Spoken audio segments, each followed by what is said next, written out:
नमस्कार प्यारे बच्चों। तो कैसे हैं आप सब? आशा करता हूँ आप सभी बहुत ही अच्छे होंगे और अपने परिवार का, अपने शरीर का और खास करके अपने पढ़ाई का बहुत ही अच्छी तरह से ध्यान रख रहे होंगे।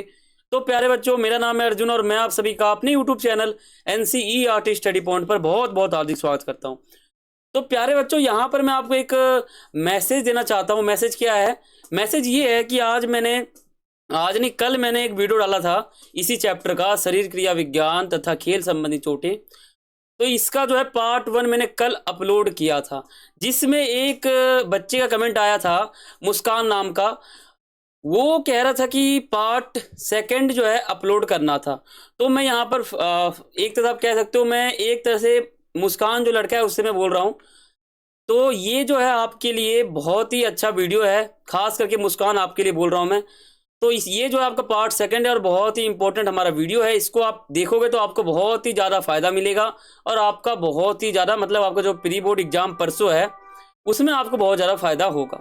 ठीक है, तो फुल वॉच करना इस वीडियो को, तभी आपको काम चलेगा। खास करके मैं आपको कह रहा हूँ मुस्कान, ठीक है। तो फिर हम चलते हैं और ये हमारा पार्ट 2 है। इसमें हमारा जो चैप्टर है वो समाप्त हो जाएगा। बहुत ही इंपॉर्टेंट हमारा चैप्टर है, बहुत ही आसान देख, ठीक है। और इससे पहले जो पार्ट हमारा 1 था उसमें मैंने बहुत सारे टॉपिक कवर कर दिए थे, बस 3 टॉपिक बच गया था, वो आज के इस वीडियो में हो जाएगा। ठीक है, इंपॉर्टेंट हमारा वीडियो है, पूरा देखना, ठीक है। और देखो, चैनल पे अगर नए हो तो सब्सक्राइब कर लेना। मुस्कान ने क्या है, उसने सब्सक्राइब कर लिया, लेकिन अगर आपने नहीं किया तो आप कर सकते हो और बेल आइकन पे क्लिक करना बिल्कुल मत भूलना, ठीक है। बहुत फायदा होगा आपको इस चैनल का, क्योंकि जो आपका बोर्ड एग्जाम शुरू होने वाला है CBSE बोर्ड का, ठीक है, और अन्य बोर्ड का, और जो प्री बोर्ड आपका परसों ही है, तो उसमें आपको बहुत ज़्यादा फायदा होगा। ठीक है, टेलीग्राम ग्रुप को ज्वाइन कर लो आप, ठीक है, नाम आपके सामने लिखा हुआ है। कोई भी क्वेरी है, कुछ भी आपको पूछना हो तो आप मुझसे पर्सनली इंस्टाग्राम पे आकर पूछ सकते हो। यूजर ID आप सभी के सामने लिखा हुआ है। देखो, इससे पहले कराए गए चैप्टर की बात करते हैं कि इससे पहले मैंने आपको कौन कौन से चैप्टर कराए हैं। देखो, पहला, दूसरा, तीसरा, चौथा, पांचवा, छठा और सातवां का जो हमारा पार्ट 1 था ना, ये हमने करवा दिया। और जो हमारा पार्ट 2 है वो आज का ये वीडियो है। और चैप्टर की बात करें तो हमारा 7वां चैप्टर चल रहा है। बहुत ही आसान चैप्टर है। देखो, मैं आपको एक चीज बताना चाहता हूं। अगर आपने मेरे इस चैप्टर का पार्ट 1 का वीडियो नहीं देखा है ना, तो आपको मैं ये कहना चाहता हूँ कि पार्ट 1 वाले वीडियो को देखो, तभी आप पार्ट 2 वाले वीडियो को देखना। अगर आप पार्ट 1 को देख ही नहीं रहे और 2 पे आ रहे हो तो आपको कुछ भी समझ नहीं आएगा इस चैप्टर का, क्योंकि इस चैप्टर का जो मेन हिस्सा होता है ना, जो मुख्य बिंदु होता है, वो हमारा पार्ट 1 वाला वीडियो था। पार्ट 1 वाले वीडियो को बिना देखे आप कुछ नहीं कर सकते। मैं आपको लिख के देता हूँ, पार्ट 1 देखना बहुत ही जरूरी है, ठीक है। देखो, टोटल हमारे इस चैप्टर के कितने टॉपिक थे? 8 टॉपिक थे। 5 हमने कर लिए थे पार्ट 1 में और आज हम 3 टॉपिक को करेंगे। चलते हैं आगे। पहला हमारा जो यानी छठा जो हमारा टॉपिक है वो है खेल संबंधी चोटे का अर्थ। ठीक है, खेल संबंधी चोटे का अर्थ हो जाता है वह चोटें जो खेलते समय लगे, उसको खेल संबंधी चोटें कहते हैं। खेल खेलते समय लगने वाले चोट को खेल संबंधी चोट कहते हैं। मान लो कि आप क्रिकेट खेल रहे हो, आपने बॉलिंग किया, आपके हाथ में फ्रैक्चर हो गया, या आपने बैटिंग किया, आपकी घुटने में वो बैट लग गया, आपका पैर फ्रैक्चर हो गया, या आपने बॉल फेंका या आपने बॉल को कैच किया, आपके सिर में बॉल लग गया, आपका सिर जो है वो फुट सा गया, या फिर वहां से ब्लड बाहर आ गया। तो ये जो चोट लग रहा है ना, ये होता है खेल संबंधी चोट, यानी ऐसे चोट जो खेल खेलते समय लगते हैं। समझ में आ गया? ठीक है, चलते हैं आगे। इंपॉर्टेंट वीडियो है, पूरा देखना, तब आपका बहुत ज़्यादा फायदा होगा। चैनल पे नए हो सब्सक्राइब कर लो, क्योंकि परसों ही आपका फिजिकल का पेपर है और फिजिकल से संबंधित मैं जो है बहुत सारे वीडियो डालूंगा, जिससे आपको बहुत ज़्यादा फायदा होगा। खेल संबंधी चोटें के कारण, यानी मान लो हमें चोट लग रहा है खेल खेलते समय, तो वो चोट क्यों लग रहा है, आखिर चोट लग क्यों रहा है? यहाँ देखो, एक व्यक्ति है, ये एक व्यक्ति जो गिर रखा है, क्यों गिर रखा है? इसको चोट लग गया पैरों में। अब इसको पैर में चोट लगा क्यों?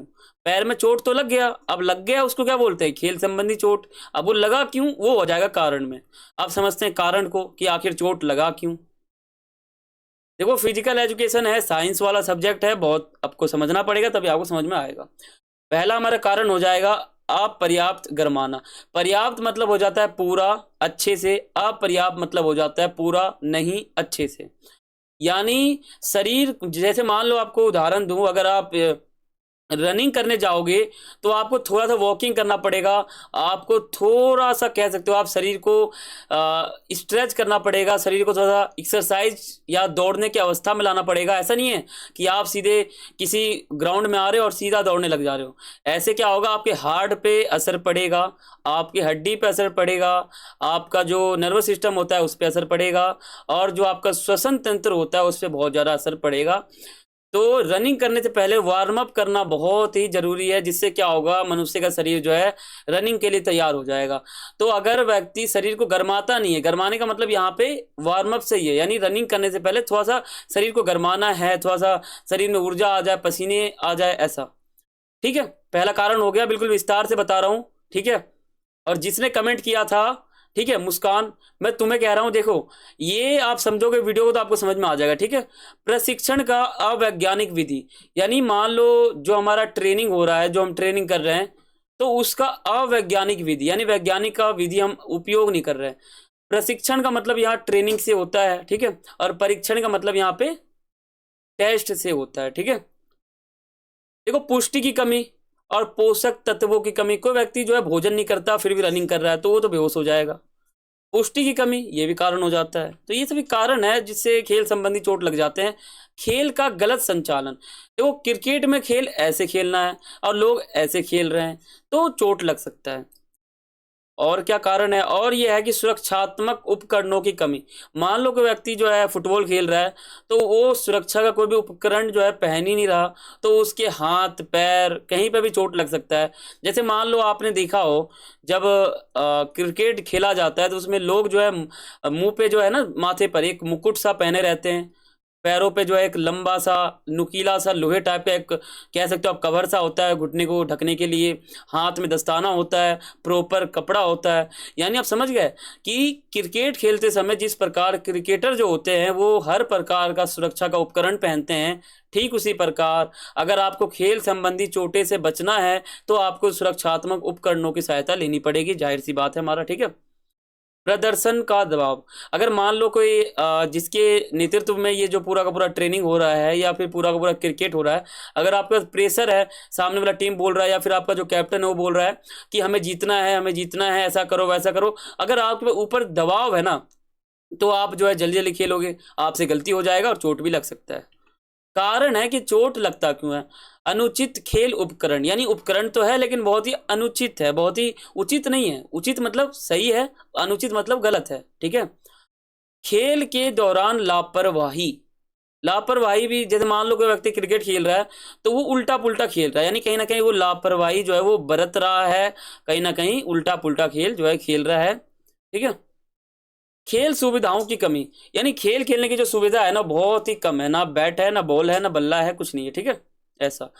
देखो खेल संबंधी चोटे का वर्गीकरण, यानी कुल अगर हम जोड़ लेना, अगर हम टोटल निकालें तो खेल संबंधी कितने चोट लग सकते हैं। आप ही का आपका भी एक सवाल होगा कि मैं क्रिकेट खेलता हूं, मैं हॉकी खेलता हूं, या फिर मैं फुटबॉल खेलता हूं, या मैं कबड्डी खेलता हूं, तो मुझे चोट लग कैसे सकता है, यार कितने प्रकार से हमें चोट लगते हैं। तो उसी का वर्गीकरण एक महा बड़ा टॉपिक है। ये जो खेल संबंधी चोटों का वर्गीकरण टॉपिक है ना, ये आपके सीबीएसई बोर्ड एग्जाम और जो आपका परसों प्री बोर्ड एग्जाम है फिजिकल एजुकेशन का 27 दिसंबर 2023 को, तो उसमें तो और इम्पोर्टेंट है हमारा ये टॉपिक। तो इसके आगे जो मैं आपको बताऊंगा ना, उन टॉपिक को, उन पॉइंट को बहुत ही अच्छे से समझना। ठीक है, तो ये मैं आपको कहना चाहता हूं। देखो जो आपका ये टॉपिक है इसमें क्या है कि कुल मिलाकर मैं आपको बताऊं तो चोट जो है शरीर पे दो प्रकार से लगते हैं, एक होता है बाहरी, एक होता है आंतरिक। अब इसका मतलब क्या हुआ, तो इसका मतलब सीधा सा यही है कि जो शरीर होता है ना मनुष्य का, मान लो ये ए नाम का शरीर है, ठीक है, अब या तो मनुष्य को चोट जो है शरीर के ऊपर लगेगा या तो शरीर के अंदर लगेगा। अब जो शरीर के अंदर चोट लगता है वो बाहर से हमें दिखाई नहीं देगा लेकिन चोट लगा हुआ है, और बाहर से जो चोट लगता है ना वो हमें बाहर से ही दिख जाता है। तो आंतरिक चोट होता है जो ऐसे चोट होते हैं जो शरीर के ऊपर नहीं दिखते लेकिन फिर भी वो चोट होते हैं। ठीक है, जैसे हड्डी टूट जाना, वो ऊपर से नहीं दिखेगा कि क्या हुआ है लेकिन अंदर से टूटा हुआ दिखेगा। ठीक है, देखो बाहरी चोटें, बाहरी चोटें से हमारा तात्पर्य यह है कि ऐसी चोटें जो हमें शरीर के बाहरी हिस्से में लगती है उसे बाहरी चोट कहते हैं, जिन्हें देखा जा सकता है। बाहरी चोट यानी सीधा सा बताऊं तो शरीर के बाहर वाले हिस्से पे चोट लग जाना, जैसे छीलन, ठीक है, हाथ छिल जाना, ठीक है, या कुछ और हो जाना, ठीक है, छिल सा जाना हाथ पैर, ऐसा कुछ। तो ऐसे चोट जो शरीर के बाहर लग जाए और हमें प्रत्यक्ष रूप से दिखाई दे और उसको देखा जाता है, तो वही हमारा बाहरी चोट कहलाता है। समझ गए? अंदरूनी चोट में क्या है, यानी ऐसे चोट जो शरीर के अंदर लगते हैं और हमें बाहर से दिखाई नहीं देते, उसे अंदरूनी चोट कहते हैं। बिल्कुल आसान था, बिल्कुल ठीक है। आप समझते हैं, देखो जो खेल संबंधी चोट है इसका वर्गीकरण क्या है, तो हम इसको मुख्यतः दो भागों में बांटते हैं। पहला हमारा हो जाता है, ध्यान से समझना, खेल संबंधी चोटें का जो वर्गीकरण है ना, वो दो प्रकार से देखा जाता है। पहला है कोमल उत्तकों की चोटें, दूसरा हो जाता है अस्थि वह जोड़ों की चोटें। ठीक है, कोमल उत्तकों की चोटें से हमारा तात्पर्य यह है कि रगड़ या छिलना, कंट्यूशन होना, खरोच होना, चीरा, मोच, खिंचाव। तो क्या है कि जो वर्गीकरण है वो दो प्रकार से है। पहला हमारा है कोमल उत्तकों की चोटें, यानी ऐसे चोटें जो कोमल हो, ज्यादा हाई फाई नहीं हो, ठीक है, यानी कोमल सा हो, जैसे रगड़ लग जाना, हाथ में छिल गया है, वो मामूली सा चोट है, ठीक हो जाता है। कंट्यूशन, ये बहुत आसान सा चोट होता है। ये खरोच तो छोड़, मान लो अगर बिल्ली ने जो है आपके हाथ पे नाखून मार दिया, वो ठीक सा हो जाएगा, लेकिन इंजेक्शन का तो अलग केस है। लेकिन वो मान लो किसी व्यक्ति ने आपके शरीर पे नोच दिया या कह सकते हो छिल दिया, तो सही हो जाएगा। चीरा जो है, मान लो अगर आप गिर गए तो आपका पैर थोड़ा सा जो है ऊपर से कट सा गया, ब्लड आ गया, तो वो हमारा आ जाता है चीरा में। मोच में क्या है कि अगर आप चल रहे हो, अचानक से आपको पैर में झटके लग जाए, तो वो मोच कहलाता है। खिंचाव यानी ऐसे होता है कि अगर मान लो आप, किसी व्यक्ति ने आपका हाथ पकड़ा और स्पीड में खींच दिया, आपकी क्षमता से ज्यादा खींच दिया, तो वो कहलाता है खिंचाव। ठीक है, ये मामूली सा चोट है, कोमल उत्तकों की चोट, नाम से पता कर सकते हो। कोमल उत्तकों यानी ऐसे चोट जो कोमल सा हो, नाम आप यहाँ पे देख सकते हो। समझ गए? बिल्कुल। आप जो अस्थि व जोड़ों की चोटें हैं, ये क्या है? अस्थि मतलब हड्डियां, जोड़ यानी जो किनारा नहीं होता, जैसे आप चलते हो तो आपका जो कमर होता है या पैर होता है, तो कहीं ना कहीं उसके बीच में एक जगह सा होता है जिसे आप मुड़ सकते हो, हाथ को मोड़ सकते हो, ठीक है, बीच में नहीं होता वो। तो अस्थि व जोड़ों की चोटें का मतलब यहाँ पर सीधा हड्डी से है। तो ये कैसे चोट होते हैं? ये ऐसे चोट होते हैं जो आपको प्रत्यक्ष रूप से दिखाई नहीं देते, लेकिन ये हड्डी अंदर से टूटता है, लेकिन होता बहुत खतरनाक है, इसमें समय बहुत ज्यादा लगता है। जोड़ों का विस्थापन, देखो अस्थि व जोड़ों की चोटें को हम दो प्रकार से बांटते हैं। पहला हमारा है जोड़ों का विस्थापन, समझ रहे हो, जोड़ों का विस्थापन, और दूसरा हमारा है अस्थि भंग या टूटना। अस्थि भंग का मतलब हो जाता है अस्थि भंग हो जाना या टूट जाना। ठीक है, अब जोड़ों का विस्थापन भी हमारा तीन प्रकार से होता है और अस्थि भंग का भी हमारा प्रकार होता है। देखो अस्थि भंग या टूटना, ये हम इसमें मुख्यतः पांच प्रकारों को समझते हैं। कच्ची अस्थि भंग, बहुखंड अस्थि भंग, आरा तिरछा अस्थि भंग, तिरछा अस्थि भंग और पचड़ी अस्थि भंग। ये चार पांच प्रकार के हमारे अस्थि भंग या टूटना के अंदर आते हैं। समझ गए? बिल्कुल विस्तार से आपको बता रहा हूं ताकि आपको समझ में आ सके। ठीक है, अब हम पहले ये समझते हैं कि कोमल उत्तकों की चोटें, जिसमें हमें समझना है पहला रगड़ या छिलना।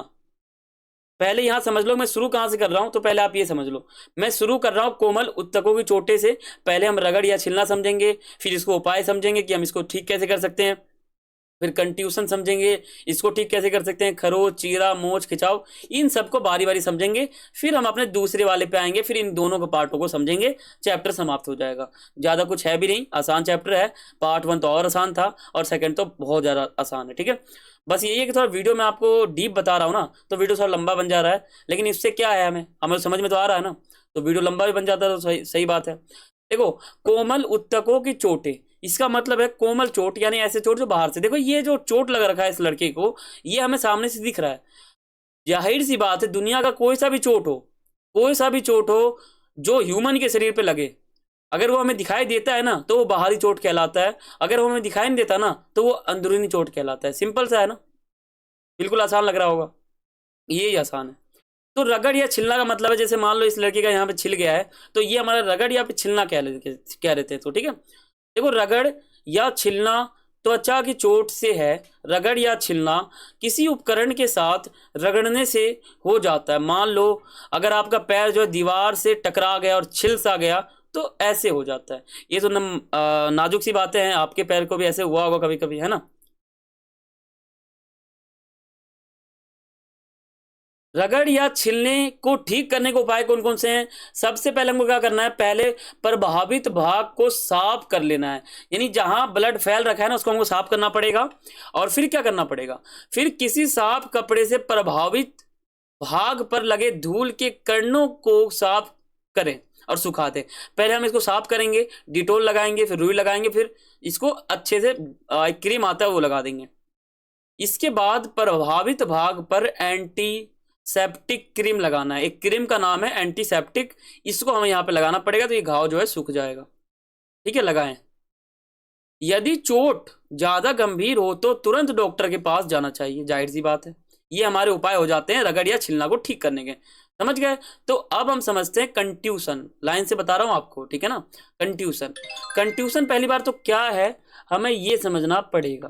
तो वो कंट्यूशन जो है ना, मांसपेशी की चोट होती है। इस प्रकार की चोट किसी खेल उपकरण या फिर किसी अन्य वस्तु से प्रत्यक्ष रूप से टकराने से लग जाती है। जैसे मान लो ये है, इसमें क्या होता है, कोई व्यक्ति किसी से छिल जाए या फिर मान लो दीवार पे पैर चला गया तो छिल जाएगा, तो ये होता है कंट्यूशन।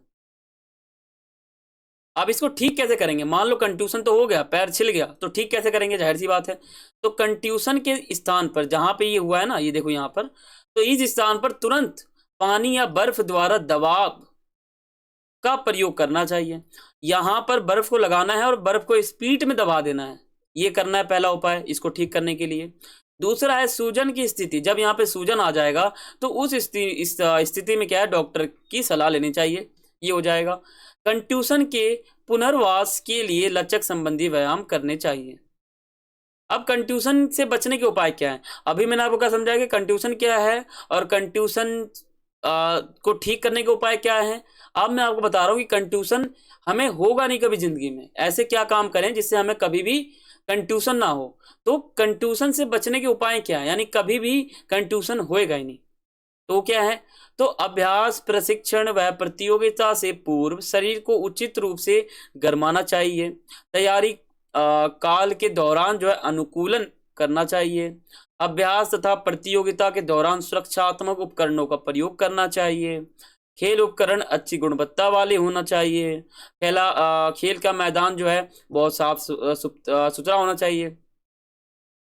खेलों के विषय में पूर्ण वैज्ञानिक ज्ञान होना चाहिए। मान लो कि क्रिकेट खेल रहा है, उसको क्रिकेट के बारे में कुछ पता ही नहीं है, तो क्या वो उसको चोट नहीं लगेगा, आप ही सोचो, लगेगा, साफ साफ लगेगा।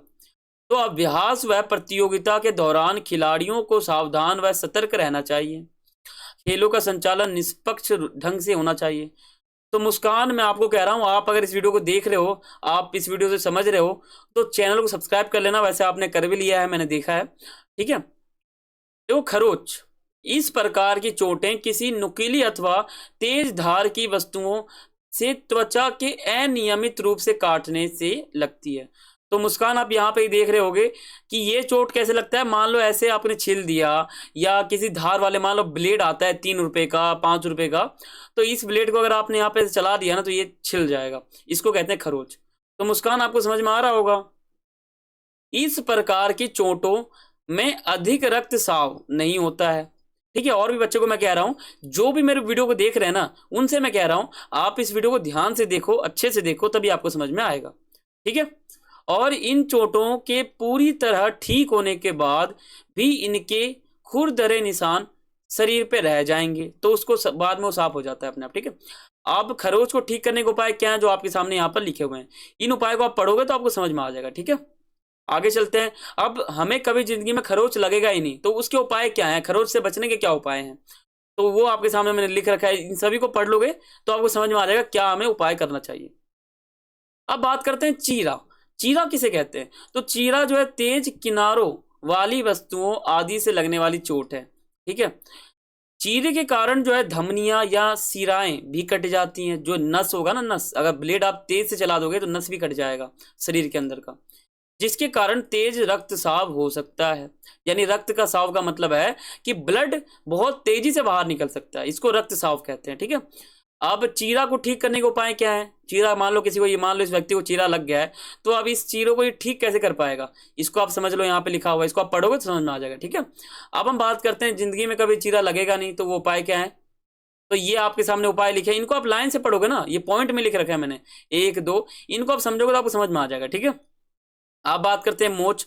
मोच का मतलब होता है अगर आप चल रहे हो ना, आप अगर सीधा चल रहे हो, अचानक से जो है आपका जो पैर है वो हिल सा गया या फिर झटके लग गए पैर पे, तो वो मोच कहलाता है। ठीक है, तो ये आप पढ़ सकते हो पूरा विस्तार से मोच क्या है। अब मोच को ठीक करने के उपाय क्या है?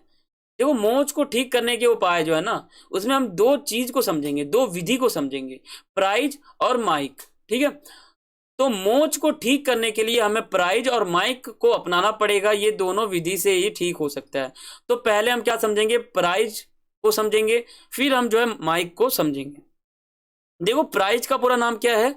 प्रोडक्शन, रेस्ट, आइस, कंप्रिएशन, ठीक है, यानी दबाव, और इलेवेशन। ठीक है, तो ये हमारे हो जाते हैं इसके फुल फॉर्म। ठीक है, हिंदी में देख लोगे आप, सुरक्षा, आराम, बर्फ, दबाव, ऊपर उठाना, तो ये इसका फुल फॉर्म है, नोट कर लेना, एग्जाम में आ जाएगा परसों।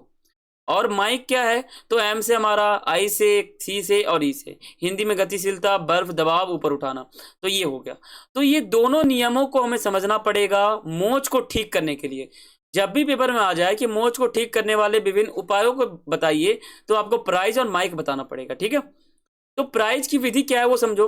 देखो, यह प्रक्रिया मोच लगने के 24 घंटे से लेकर 48 घंटे के बीच मोच को ठीक करने के लिए अपनाई जाती है।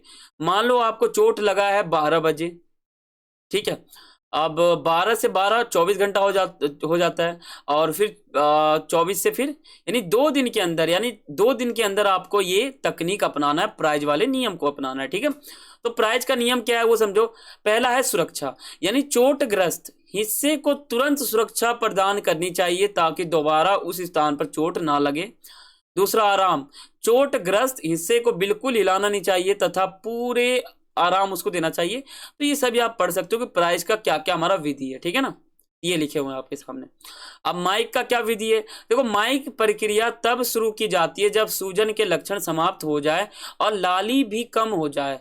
ठीक है, माइक माइस, ठीक है, माइस की प्रक्रिया तब तक जारी रखनी चाहिए जब तक चोट पूरी तरह ठीक हो ना हो जाए। माइक प्रक्रिया का अर्थ हो जाता है, जो हमारा माइस प्रक्रिया है, इसका अर्थ हो जाता है गतिशीलता, बर्फ या फिर दबाव या ऊपर उठाना। ठीक है, इसका फुल फॉर्म का हिंदी में नाम है। ठीक है ना, अब माइक या फिर माइस जो है ना, इसका क्या विधि है, इन विधि को ध्यान से आप पढ़ लो, वीडियो स्किप मत करना, वीडियो को पॉज करो और पढ़ लो, समझ में आ जाएगा आपको। ठीक है, अब मोच हमें जिंदगी में कभी नहीं लगेगा, ऐसे कौन कौन से उपाय हैं, यानी मोच से बचने के कौन कौन से उपाय हैं, तो ये आपके सामने लिखा है। अभ्यास तथा प्रतियोगिता से पूर्व शरीर को अच्छी तरह से गरमाना चाहिए। अभ्यास के दौरान जो है उचित अनुकूलन करना चाहिए। गुणवत्ता वाले उपकरणों का प्रयोग करना चाहिए। संचालन निष्पक्ष रूप से होना चाहिए। खेल तथा अभ्यास के दौरान खिलाड़ियों को हमेशा सतर्क रहना चाहिए, सावधान रहना चाहिए। तो ये सभी आप जो है ना इसके उपाय समझ सकते हो। अब हम बात करते हैं खिंचाव। खिंचाव का मतलब हो जाता है पैर का खिंच जाना, ज्यादा खिंच जाना। ठीक है, तो देखो, खिंचाव भी मांसपेशी की चोट होती है, मांसपेशी में चोट लग जाता है। खिंचाव साधारण या फिर असाधारण भी हो सकता है। तो ये सब आप समझ सकते हो खिंचाव के बारे में। अब खिंचाव को ठीक करने के उपाय कौन से हैं? तो इसमें हमको ना प्राइज अपनाना पड़ेगा। अभी आपने पीछे क्या समझा कि प्राइज और माइज, इन दोनों को अपनाना पड़ता है, लेकिन यहाँ पे हमें सिर्फ और सिर्फ प्राइज को अपनाना पड़ेगा। वही विधि है जो पीछे था, वही विधि यहाँ पर भी है। ठीक है, यानी खिंचाव को ठीक करने के लिए हमें प्राइज विधि को अपनाना पड़ेगा। तो प्राइज का हमारा वही विधि जो मैंने आपको पीछे बताया था, सेम टू सेम है, कुछ फर्क नहीं है। इसको आप समझोगे, समझ में आ जाएगा आपको। ठीक है, अब खिंचाव से बचने के लिए उपाय कौन कौन से हैं वो आपके सामने लिखे हैं। इन उपाय में से किन्हीं 3 उपाय को आप लिख देना अपने परसों वाले प्री बोर्ड एग्जाम में फिजिकल एजुकेशन का। अब मैंने अपने चैनल पर जो है ना, बच्चों ध्यान से समझो, चैनल पर यानी अपने चैनल पर मैंने जो है pre board exam physical education का एक सैंपल क्वेश्चन पेपर डाला है अपने चैनल पर। वहां पे जाना, उस क्वेश्चन पेपर में बहुत सारे ऐसे क्वेश्चन हैं जो आपको अपने प्री बोर्ड एग्जाम में देखने को मिलेंगे सेम टू सेम। ठीक है ना, तो उस वीडियो को पूरा देखना, मैं आपको वो वीडियो का लिंक दे दूंगा। देखो खेल संबंधी चोटें का जो वर्गीकरण था उसमें जो हमारा पहला था ना, कोमल उत्तकों की चोटें, यानी ऐसे चोटें जो बहुत छोटे हो। तो ये देखो, ये हमने समझ लिया पूरा का पूरा, 1 2 3 4 5 6, इन 6 को हमने समझ लिया। अब हम किसको समझेंगे? तो अब हम अस्थि या जोड़ों की चोटी में जो हमारा पहला भाग है ना, जोड़ों का विस्थापन, इसको समझेंगे। और फिर निचले जबड़े का विस्थापन, कंधे के जोड़ का विस्थापन, कुल्हे के जोड़ का विस्थापन, इन तीनों को समझेंगे। फिर हम आएंगे अपने दूसरे प्रकार पे, फिर हम इसको समझेंगे और चैप्टर समाप्त। ठीक है, देखो अस्थि में जोड़ों की चोटें, जोड़ों का विस्थापन, इसका अर्थ समझते हैं। देखो जोड़ों का विस्थापन डिसलोकेशन, ठीक है, जोड़ों का विस्थापन डिसलोकेशन खेलों के दौरान लगने वाली एक मुख्य चोट है। वास्तव में यह जुड़ी हुई अस्थियों का जोड़ जो है ना, उसकी चोट है, अस्थियों का ये चोट है। और ध्यान से देना, ये हमारा अंदरूनी चोट है, यानी ये ऐसे चोट है ना जो हमें बाहर से नहीं दिखेंगे, लेकिन अंदर बहुत ही बड़ा चोट है। ठीक है, तो ये आप समझ सकते हो इसमें, ये हमारा जोड़ों का चोट है, यानी जोड़ों का जो अर्थ है वो। देखो निचले जबड़े का विस्थापन, जब भी हमारे विस्थापन होता है तो वो किस किस का विस्थापन हो सकता है? तो निचले जबड़े का मतलब है, जो निचले का ये होता है ना जबड़ा, ये वाला डिजाइन, तो ये चेंज हो जाएगा, उस साइड ज्यादा चल जाएगा, उस साइड ये जबड़ा जो है ना ज्यादा चल जाएगा। अब क्यों जाएगा? हड्डी के कारण जाएगा। तो ये हमारा हो जाता है जबड़े का विस्थापन, निचले जबड़े का विस्थापन। तो देखो निचले जबड़े का विस्थापन को हम क्या कहते हैं? डिसलोकेशन ऑफ लोअर जा। ठीक है, सामान्यतः यह तब होता है जब थोड़ी किसी वस्तु से जोर से टकरा जाए। अगर मान लो आपको किसी ने धक्का मार दिया और आपका मुंह जो है किसी दीवार से जाकर टकरा गया, तो आपका जो ये मुंह है ना वो टेढ़ा हो जाएगा, ये हड्डी टूट जाएगा। ठीक है, कई बार अधिक मुंह जो है खोलने से भी निचले जबड़े का विस्थापन हो जाता है। मान लो आपने हद से ज्यादा मुंह खोल दिया तो आपका जबड़ा जो है फिसल जाएगा। अब बात करते हैं कंधे के जोड़ का विस्थापन। कंधे के जोड़ का विस्थापन का मतलब है, जो कंधे का ये जोड़ होता है ना नीचे वाला, ये देखो ये जोड़ है, तो ये जोड़ जब विस्थापित हो जाता है, इस साइड चला जाएगा या इस साइड चला जाएगा, इस साइड चला जाएगा, तो इसको कहते हैं विस्थापन। तो ये आप समझ सकते हो बिल्कुल। अब हम बात करते हैं आगे कुल्हे के जोड़ का विस्थापन। कुल्हे का मतलब है जो हमारा ये होता है ना, बैक बैक हिस्सा जो होता है हमारा बैक हिस्सा, तो बैक हिस्सा जो हमारा है ना ये पूरा, तो इस साइड में हड्डी टूट जाना। अगर आप दूसरे लोकेशन से देखोगे तो इस साइड से देख लो आप, यानी जो हमारा बैक ये होता है ना पूरा ऊपर हिस्सा, तो यहाँ पे आप देखो ये टूट जाएगा हड्डी, ये हड्डी टूट जाएगा। ध्यान से दिख रहा है? मुस्कान आपको दिख रहा है? आपके लिए मैं बोल रहा हूँ, मुस्कान मैं आपको भी बोल रहा हूँ और बाकी जो बच्चे हैं उनको भी बोल रहा हूँ। तो आपने मुझे कमेंट किया था कि पार्ट सेकंड लाओ, तो मैंने आपके लिए लाया है। वीडियो को पूरा देखना और सब्सक्राइब कर लेना। ठीक है, देखो जो कुल्हे का विस्थापन है, इसका मतलब सीधा था हमारा यही है। समझ गए आप? इसको पढ़ सकते हो, बिल्कुल विस्तार से समझ में आ जाएगा। वैसे मैंने आपको ऊपर से बता दिया, समझ में भी आ गया होगा आपको। ठीक है, अब जोड़ों के विस्थापन को ठीक करने का उपाय, यानी मान लो किसी भी जोड़ का विस्थापन हो गया, वो कुल्हे का हो गया या फिर निचले जबड़े का हो गया या फिर आप कह सकते हो कमर के नीचे वाला जो हिस्सा है उसका हो गया, तो वो जो विस्थापित हो रहा है ना, वो अगर हो गया, मान लो ये मुंह टेढ़ा हो गया, अब इस मुंह टेढ़े को हम ठीक कैसे करेंगे वो उपाय जान लो, इंपॉर्टेंट है, एग्जाम में आ जाता है। या मान लो कंधे का हो गया, या मान लो ये वाला विस्थापित हो गया, इन तीनों में से कोई सा भी होगा, मान लो फिर दिखाऊं ये हो गया, ठीक है, या फिर मान लो हमारे कंधे का विस्थापित हो गया, या आप मान सकते हो कि हमारा जो ये कुल्हा है इसका हो गया, यानी मान लो किसी का भी हो गया, या मान लो यही हमारा है, दूसरे एंगल से देखोगे तो आप, ठीक है, तो इसका हो गया। तो आपको क्या करना है, उपाय क्या अपनाना है? तुरंत चिकित्सा सहायता से कॉल करें, डॉक्टर को कॉल करें। ठीक है, ये सभी आप उपाय समझ सकते हो बिल्कुल विस्तार से। ठीक है, अभी हमने क्या समझा? अभी हमने इसके वर्गीकरण में जो हमारा पहला था कोमल उत्तकों की चोटें, ये हमने समझ लिया, इसमें ये सभी आ जाते हैं, इनको हमने समझ लिया। फिर जाके जो हम हमारा दूसरा था, इसमें जो हमारा ये है ना जोड़ों का विस्थापन, इसमें हमने ये समझ लिया तीनों। अब हम समझेंगे अस्थि भंग या टूटना, इसके हमारे 4 इसके अंदर बातें हैं, उनको समझेंगे, इसके 4 प्रकार है। ठीक है, तो पहले समझते हैं अस्थि भंग या टूटना का अर्थ क्या होता है।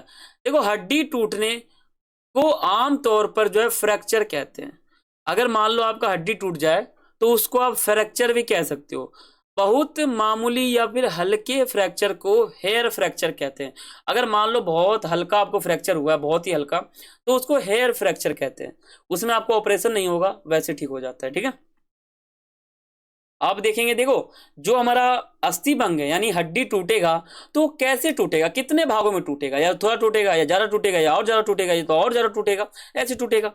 तो समझते हैं कच्ची अस्थिभंग। इसमें क्या होता है, हमारा जो पैर का जो हड्डी होता है ना वो थोड़ा सा टूटता है, और आगे आप देखोगे बहुखंड अस्थिभंग उसमें ज्यादा टूट जाएगा, पचड़ी अस्थिभंग में बहुत ही ज्यादा टूट जाएगा। ऐसे है, ठीक है ना, कैटेगरी वाइज है। देखो कच्ची अस्थिभंग में क्या होता है, इस प्रकार के अस्थिभंग सामान्यतः बच्चों में देखे जाते हैं। जो बच्चे होते हैं उसमें थोड़ा सा हड्डी टूट ही जाता है, क्योंकि उनकी अस्थियां बहुखंड तिरछी बहुत ही मुलायम व बहुत ही कोमल होती है। बच्चे की जो हड्डियां होती है ना वो बहुत ही जल्दी टूट जाता है, कच्चा अस्थिभंग कह सकते हैं, यानी थोड़ा सा हड्डी जो है थोड़ा सा अलग सा हो जाना, ठीक है। जब भी इन अस्थियों पर कोई दबाव पड़ता है तो हड्डी मुड़ जाती है। जैसे मान लो कोई बच्चा है, उसका अगर उसके ऊपर अगर आपने भार दे दिया, उस बच्चे का वजन जो है 30 किलो है या 20 किलो है, उसको आपने 50 किलो का सामान दे दिया, उसने उठाया, तो उसके हाथ का या पैर का हड्डी टूट सकता है, ठीक है, ये कहा जाता है। इसलिए आपने कहीं पढ़ा भी होगा कि बच्चे को ज़्यादा सामान नहीं देना चाहिए, ठीक है। तो वो कहीं ना कहीं आपको देखने को मिलता होगा, डॉक्टर के क्लिनिक में मिलता होगा या फिर कहीं ना कहीं आपको मेडिकल शॉप में मिलता होगा। देखो कच्ची अस्थिभंग को ठीक करने के उपाय कौन कौन से, मान लो ये पैर का हड्डी थोड़ा सा इधर हो गया है, तो इसको ठीक कैसे करेंगे। इस प्रकार के अस्थिभंग को, चोटिल अंग को, जो जहां चोट लगा हुआ है उसको उसको हम स्थिर कर लेंगे, ठीक है। ऐसे करने से अस्थि जो है ना अपने प्राकृतिक रूप से अपने जगह पे आ जाएगी, और फिर उसको जुड़ने का काम हो जाएगा। अगर थोड़ा सा टूटा है तो, अगर ज्यादा टूटा है तो फिर आपको डॉक्टर से संपर्क करना पड़ेगा, तो अलग केस हो जाता है। बहुखंड अस्थिभंग में क्या होता है, जैसे मान लो ये एक शरीर है और इसमें ही देख लो हड्डी टूटा हुआ है यहाँ पर, ठीक है, हड्डी यहाँ पर टूटा हुआ है, इसको कहते हैं बहुखंड अस्थिभंग। यानी ऐसे अस्थिभंग जो थोड़ा सा दिखाई दे, यानी थोड़ा सा कम से थोड़ा ज्यादा टूट जाए, ठीक है। जब एक अस्थि दो या दो से अधिक टुकड़ों में टूट जाती है ना, उसको हम कहते हैं बहुखंड अस्थिभंग। इस प्रकार के अस्थिभंग मुख्यतः साइकिल दौड़, मोटरसाइकिल के दौरान चोट लगते हैं। मान लो कोई व्यक्ति मोटरसाइकिल चला रहा है, ठीक है, बहुत ही स्पीड मोटरसाइकिल चला रहा है, तो वो अगर वो गिर जाएगा तो उसका हड्डी टूट जाएगा। अगर साइकिल बहुत तेजी से चला रहा है, किसी बाइक से टकरा जाए, उसका हड्डी टूट जाएगा। यानी ऐसे जो चोट है ना बहुखंड अस्थिभंग, ये एक्सीडेंट में लगते हैं। मान लो आप गाड़ी चला रहे हो, कार चला रहे हो, आपका एक्सीडेंट हो गया तो आपका हड्डी टूट जाएगा, ठीक है।